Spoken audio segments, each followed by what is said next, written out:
ಆತ್ಮೀಯ H16 news ಅರ್ಥಾತ್ ಹೇ ಸೀತಾರಾಮಗೆ ಸ್ವಾಗತ. ನಾನು ನಿಮ್ಮವ MI ಅಥವಾ ಮಲ್ಲಪ್ಪ ಜೋತಾವರ್. ಆದ್ಮೇಲೆ ಈಗ ತಾವು ದಿನ ಸುದ್ದಿಗಳನ್ನ ಅದರ ಜೊತೆಗೆ ವಿಶೇಷತೆಗಳನ್ನ ನೋಡ್ತಾ ಹೋಗಿ ವಿಶೇಷ ಈ ಮೊದಲನೇ ಸುದ್ದಿಯನ್ನು ನೋಡಿ.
ಮೂಲಗಳಿಂದ ಲಕ್ಷಾಂತರ ಭಕ್ತರು ಆಗಮಿಸುತ್ತಿರುತ್ತಾರೆ.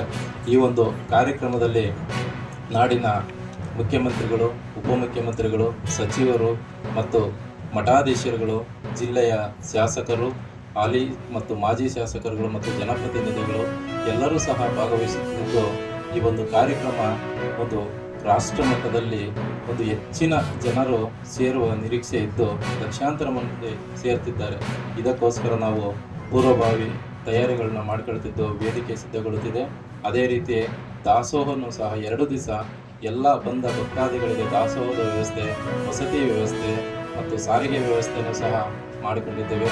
ಎಲ್ಲ ಒಂದು ಕೆಲಸ ಕಾರ್ಯಗಳನ್ನು ನಿರ್ವಹಿಸಲು ನಮ್ಮ ಸಮಾಜ ಮತ್ತು ಎಲ್ಲ ಸಮಾಜ ಬಾಂಧವರು ಸೇರಿ ಉಪಸಮಿತಿಗಳನ್ನು ಸಹ ರಚಿಸಿಕೊಂಡು ಕಾರ್ಯೋನ್ಮುಖವಾಗಿ ಈ ಒಂದು ಜಯಂತಿಯನ್ನು ಯಶಸ್ವಿಗೊಳಿಸಲು ಒಂದು ಕಾರ್ಯಕ್ರಮವನ್ನು ರೂಪಿಸಿದ್ದೇವೆ. ಈ ಕಾರ್ಯಕ್ರಮ ಇದೇ 14 ಮತ್ತು 15ನೇ ತಾರೀಕಿನ ನಡೆಯುವುದರಿಂದ ತಾವೆಲ್ಲರೂ ಮುಂದುವರಿಸಬೇಕು. ಸುಮ್ಮನೆ ನಾವು ಇಲ್ಲಿ ಊರಾಗ ಗಲಾಟೆ ಮಾಡ್ಕೊಂಡು ಏನು ಮಾಡಿದ್ರು ಆಗೋದಿಲ್ಲ. ದಯವಿಟ್ಟು ಈ ಒಂದು ಕಾರ್ಯಕ್ರಮಕ್ಕೆ ನೀವು ಮುಂಚೂಣಿಯಾಗಿ ಸೇರಿದಿರಿ. ಇದೇ ರೀತಿ ಹೆಚ್ಚಿನ ಸಂಖ್ಯೆಯಲ್ಲಿ ಬರಬೇಕು. ಏನು ಮಾಡಬೇಕು ಅನ್ನೋದು ಈ ನಮ್ಮ ಬಸರೆಡ್ಡಿ ಅಣ್ಣ ಎಲ್ಲ ಹೇಳ್ತಾರೆ. ಮುಂದಿನ ಕಾರ್ಯಕ್ರಮ ಯಾವ ಥರ ನಡೀಬೇಕು, ಎಲ್ಲಿಂದ ಎಲ್ಲಿಗೆ ಹೋಗಬೇಕು, ಹೋರಾಟ ಅಂದ್ರೆ ಹೆಂಗಿರ್ಬೇಕು ಬಿಡ್ತಾರೆ. ಯಾರು ಮಾಡಿದ್ರಪ್ಪ ಈ ಕಟ್ಟೆನ ಅಂತ? ಅವತ್ತು ಇಂಜಿನಿಯರ್ಗಳಿಲ್ಲ, ಅವತ್ತು ತಮ್ಮಲ್ಲಿ ಇಂಜಿನಿಯರ್ಗಳು ಹಿಂಗೆ ಕಟ್ಟೆ ಹಾಕಿದ್ರೆ ಹಿಂಗೆ ಭದ್ರವಾಗಿರುತ್ತೆ, ಇಷ್ಟು ಎಕರೆಗೆ ನೀರು ಬರುತ್ತೆ ಅಂತೇಳಿ ಇವತ್ತು ನಾವು ಏನು ಮಾಡಬೇಕಪ್ಪ ಅಂತಂದರೆ ಅವತ್ತು ಅವರು ಹಿರಿಯರು ಮಾಡಿರ್ತಕ್ಕಂಥ ಕೆರೆಗಳಿಗೆ ಅವ್ರು ಎಂಥ ಚೆನ್ನಾಗಿ ಮಾಡಿದ್ದಾರೆ. ಅಲ್ಲಿ ನಡುಕೆರೆ ಕೋಡಿ ಬಿದ್ದರೆ ಯಾವ ಕೆರೆಗೆ ಬರಬೇಕು, ಆ ಕೋಡಿ ಕೆರೆ ಬಿದ್ದರೆ ಯಾವ ಕೆರೆ ಬರಬೇಕು, ಯಾವ ಊರಿನ ಕೆರೆ ಬರಬೇಕು ಅಂತ ಒಂದು ಹನಿನೂ ನೀರು ವೇಸ್ಟ್ ಆಗದಿದ್ದಂಗೆ ಕೆರೆಗಳು ತುಂಬುವಂಥ ಕೆಲಸವನ್ನು ಮಾಡಿದ್ದಾರೆ. ಇವತ್ತು ನಾವೇನು ಮಾಡಬೇಕು ಅಂತಂದರೆ ಆ ಕೆರೆ ತುಂಬಿಸುವಂಥ ಕೆಲಸವನ್ನು ಮಾಡಬೇಕು. ಅವ್ರು ಕೆರೆ ಕಟ್ಟಿಬಿಟ್ಟಿದ್ದಾರೆ, ಇವತ್ತು 16 ಕೆರೆ ಕಟ್ಟಿದ್ದಾರೆ. ಇವತ್ತು ನೋಡ್ರಿ ಅವತ್ತೆಂಥ ತಿಪ್ಪೇಸ್ವಾಮಿ ಏನು ಹೇಳಿದ್ದಾರೆ, ಮಾಡಿದವರಿಗೆ ನೀಡು ಭಿಕ್ಷೆ. ಒಂದು ಹೆಣ್ಣುಮಗಳು ಗರ್ಭಿಣಿಯಾಗಿ ಆ ಎಂಬ ಕೂಲಿ ಕೆಲಸ ಮಾಡಿದರೆ ಬೆತ್ತ ಇಟ್ಟರೆ 2 ಕೂಲಿ ಬರವಂತೆ. ತಾವೆಲ್ಲ ಇಲ್ಲಿವರೆಗೆ ಸುದ್ದಿಗಳನ್ನು ನೋಡಿದಿರಿ, ಜೊತೆಗೆ ವಿಶೇಷ ಘಟನೆಗಳನ್ನು ಸಹ ನೋಡಿದಿರಿ. ಅದು ನಿಮ್ಗೇನು ಅನ್ನಿಸ್ತು? ನಿಮಗೆ ಲೈಕ್ ಮಾಡಿರಿ, ಶೇರ್ ಮಾಡಿರಿ, ಕಾಮೆಂಟ್ ಮಾಡಿರಿ, ಜೊತೆಗೆ ಸಬ್ಸ್ಕ್ರೈಬ್ ನಿಲ್ಲಿಸ್ಬೇಡ್ರಿ. H16 ನ್ಯೂಸ್ ಅರ್ಥಾತ್ ಸೀತಾರಾಮ್ ನ್ಯೂಸ್ ಸತ್ಯದ ಕೈಗನ್ನಡಿ ವಂದನೆಗಳು.